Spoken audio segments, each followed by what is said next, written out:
guys, today we'll talk about how can you change language on your eToro app. We go to figure out the solution or know how you can do that on your app. So you just follow these ways, then it's going to work with you.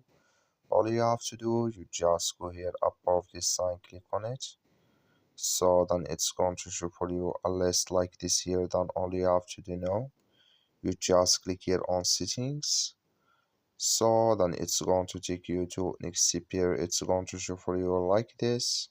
You click here on general. Here you just click on it. When you click on general, it's going to take you to next here. Then you go down, just keep going down. You come here to language here. You click here in this sign here. So then here can you select your language in this list here on your eToro app. So that's all you have to do. I wish you a great thank you for watching.